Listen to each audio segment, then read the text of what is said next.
Assalamualaikum warahmatullahi wabarakatuh.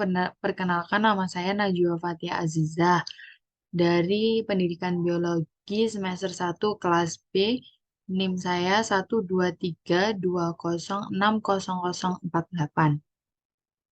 Saya di sini akan menjelaskan tentang pentingnya beragam pemangku kepentingan utama dalam menentukan peran kecerdasan untuk penelitian dan kebijakan HIV.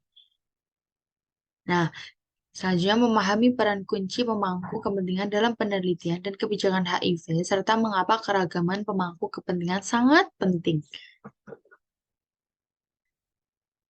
Selanjutnya, pemangku kepentingan dalam HIV itu dari komunitas terdampak, orang yang hidup dengan HIV, keluarga mereka, dan LSM yang mewakili mereka. Yang kedua, peneliti. Para ahli yang meneliti HIV untuk memahami penyakit ini secara lebih baik.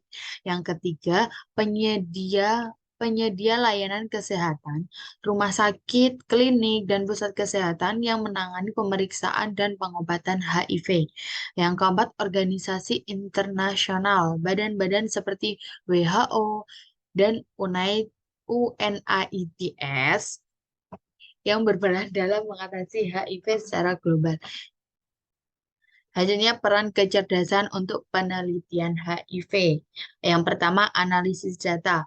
Mengumpulkan dan menganalisis data epidemiologi untuk memahami tren dan pola penyebaran HIV. Yang kedua, inovasi teknologi. Mengembangkan teknologi terkini untuk deteksi, diagnosis, dan pengobatan HIV yang lebih efektif. Yang ketiga, riset atau pengembangan, mengadakan penelitian untuk menemukan terapi dan vaksin baru dalam memerangi HIV. Selanjutnya, peran kecerdasan untuk kebijakan HIV. Jadi pendekatan pencegahan, perumusan kebijakan untuk mencegah penyebaran HIV dengan edukasi dan akses mudah terhadap kondom dan tes HIV. Yang kedua, pelayanan kesehatan, menentukan kebijakan untuk memastikan akses penuh dan murahnya perawatan kesehatan untuk mereka yang hidup dengan HIV. Tiga, pendekatan sosial, mengevaluasi kebijakan yang mendukung peningkatan kondisi sosial dan stigma masyarakat terhadap HIV.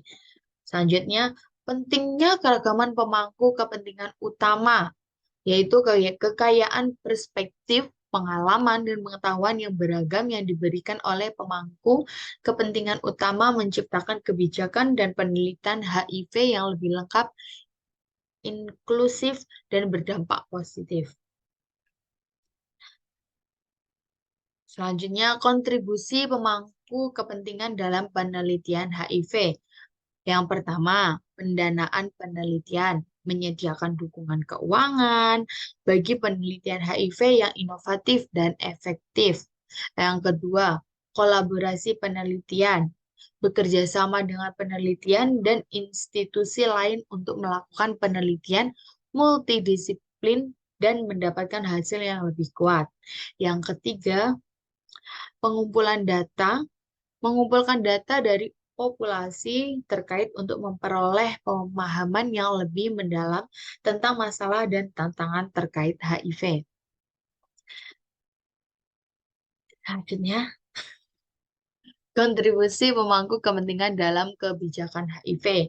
Itu ada tiga. Yang pertama, mengadvokasi, yaitu menyuarakan kepentingan dan kebutuhan masyarakat terdampak HIV di tingkat kebijakan.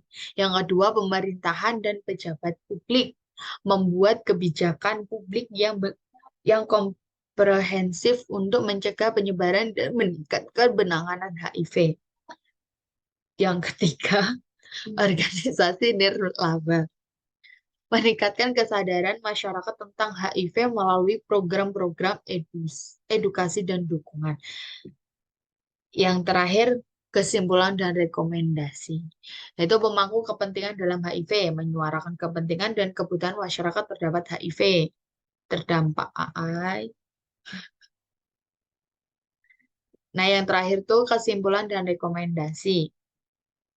Yang pertama, pemangku kepentingan dalam HIV, menyuarakan kepentingan dan kebutuhan masyarakat terdampak HIV, memberikan dukungan keuangan dan kolaborasi dalam penelitian HIV. Yang kedua, peran kecerdasan dalam penelitian HIV, menganalisis data dan mengembangkan teknologi terkini, mengumpulkan data dan mengadakan penelitian. Yang ketiga, yang terakhir, peran kecerdasan dalam kebijakan HIV, mengembangkan kebijakan pencegahan, pelayanan kesehatan, dan pendekatan sosial, pengadvos, mengadvokasi pembuatan kebijakan, dan meningkatkan kesadaran masyarakat. Sekian dari saya tentang peran AI dalam penyakit HIV. Wal hidayah, waridha wal inayah. Wassalamualaikum warahmatullahi wabarakatuh. Terima kasih.